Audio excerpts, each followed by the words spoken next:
I think one of the biggest things I took away from the first couple, and Kane Womack wearing the sweatsuit, defensive coordinator, just total psychopath behavior. Like, dude, you're dropping more than 7 pounds with you're wearing a full sweatsuit in heat like that. Like, take it from a wrestler. I know what dropping weight looks like.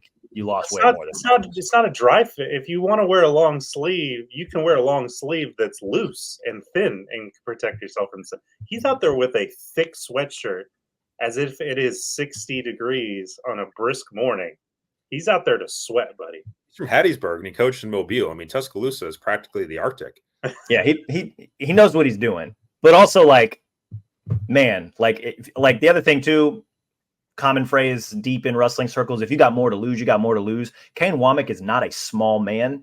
So 7 pounds, I'm not buying it. It's way more than that you're losing per practice if that's what you're wearing out there. But I use that as a transition into, we got to talk to Kane on Thursday after practice. And among the many revealing things that he told us, there seems to be some depth building at inside linebacker. Obviously, you start with Deontay Lawson and Jihad Campbell, two guys that struggled with injury history last year a little bit. Deontay missed 3 games. Jihad, I believe, missed another game. They're both really, really good when they're out there on the field. But my question coming in was like, is there depth behind those guys because of their injury history? Sounds like there is. Young man named Justin Jefferson, junior college transfer in last year, played like 7 total defensive snaps last year, just getting used to the speed and the acclimation from junior college to SEC.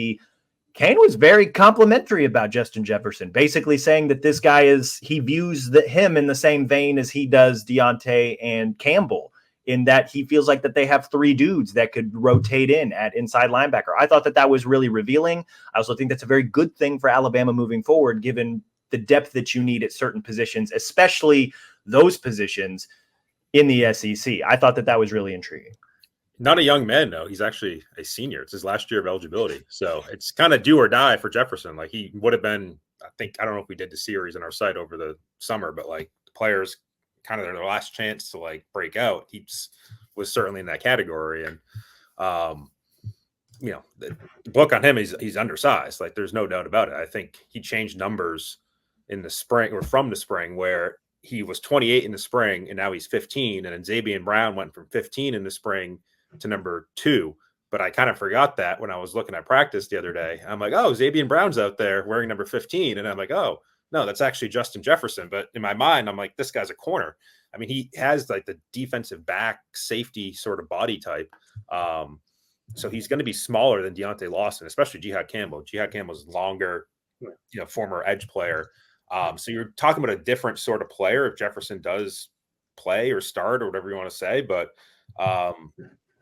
Womack seems to like him, and that's Womack's group. I mean, he's the inside linebackers coach. So yeah, I mean, it's good to have a guy like that. I mean, they've certainly lost a few inside linebackers through the portal lately. So to have Jefferson still around and potentially a starter is good depth. Yeah. It was a welcome, because my ears perked up when he said that. He said he called him like a 3rd starter or in that tier or whatever the exact phrasing was.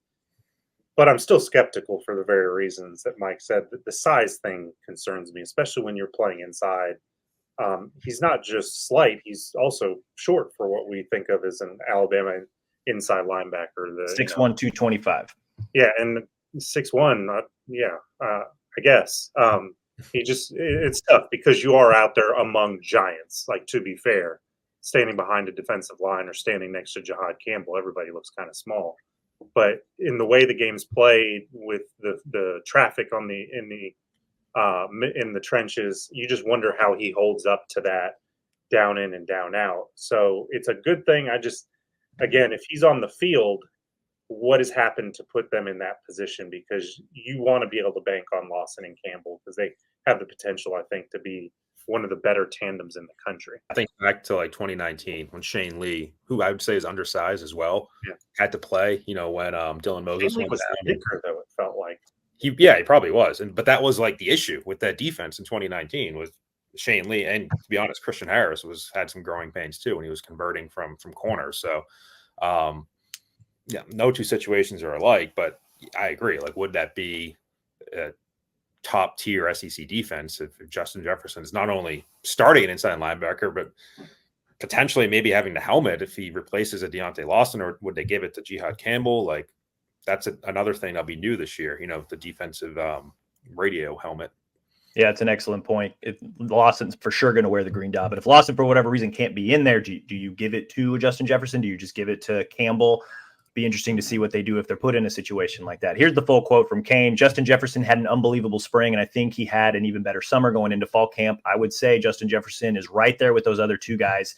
I think we have 3 starter type linebackers from that position. Very impressed with him. One of those classic cases, you get a guy from junior college in that first year, sometimes the learning curve is a little bit challenging. Then all of a sudden, a year later, they're showing tremendous production.